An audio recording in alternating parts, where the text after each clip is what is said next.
Dictation शुरू होगी 5 second बाद।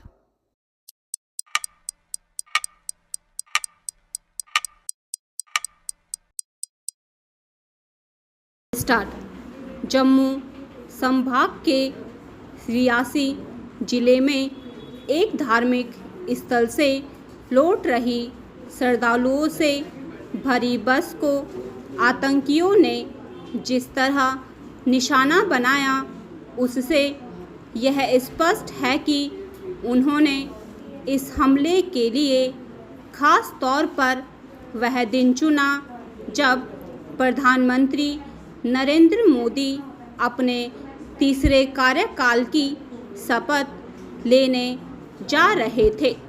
इस हमले का उद्देश्य केवल निर्दोष निहत्थे हिंदू श्रद्धालुओं पर कायरतापूर्वक हमला करना ही नहीं, बल्कि कहीं ना कहीं मोदी सरकार को चुनौती देने का भी था। लेकिन यदि आतंकी अथवा उनके आका यह सोच रहे हैं कि इस तरह के हमलों से वे मोदी सरकार को झुकाने में समर्थ हो जाएंगे, तो यह उनकी भूल ही है। ऐसा कुछ भी होने वाला नहीं है। उल्टे इस मामले के बाद तो मोदी सरकार आतंकियों के दुस्साहस का दमन करने के लिए और प्रतिबद्ध ही होगी। उसे ऐसा होना भी चाहिए।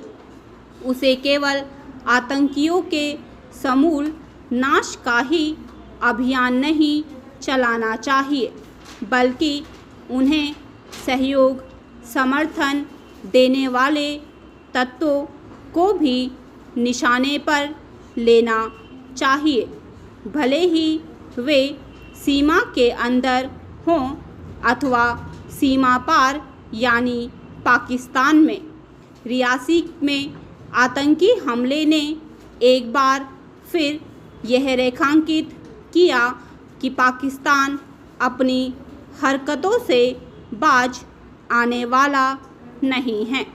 हैरानी नहीं कि वह इससे बौखलाया हो कि हाल में हुए लोकसभा चुनाव में जम्मू कश्मीर में बड़ी संख्या में लोगों ने मतदान में भाग लेकर राष्ट्र की मुख्यधारा में शामिल होने की अपनी इच्छा स्पष्ट रूप से प्रकट की।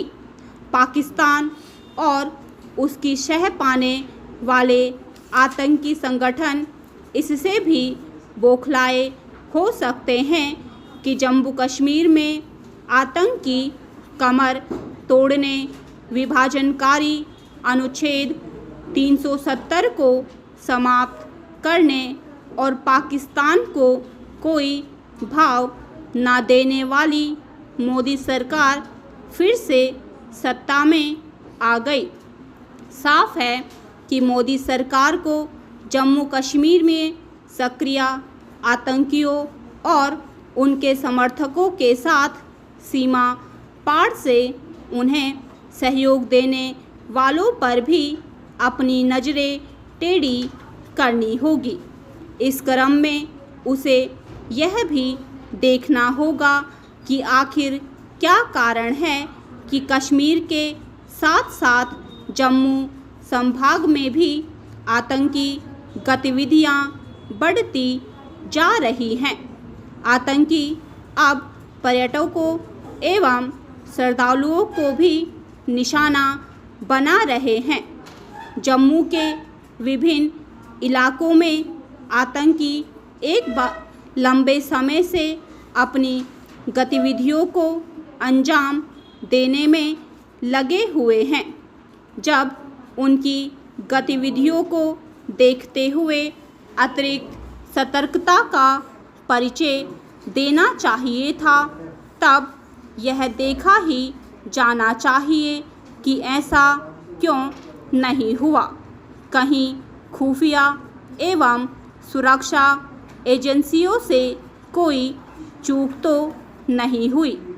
अब जब लोकसभा चुनाव के बाद जम्मू कश्मीर में विधानसभा चुनाव कराने की तैयारी की जा रही है, तब यह आवश्यक हो जाता है कि आतंकियों और उन्हें पनाह देने वाले तत्वों के खिलाफ कठोरता से कार्रवाई की जाए।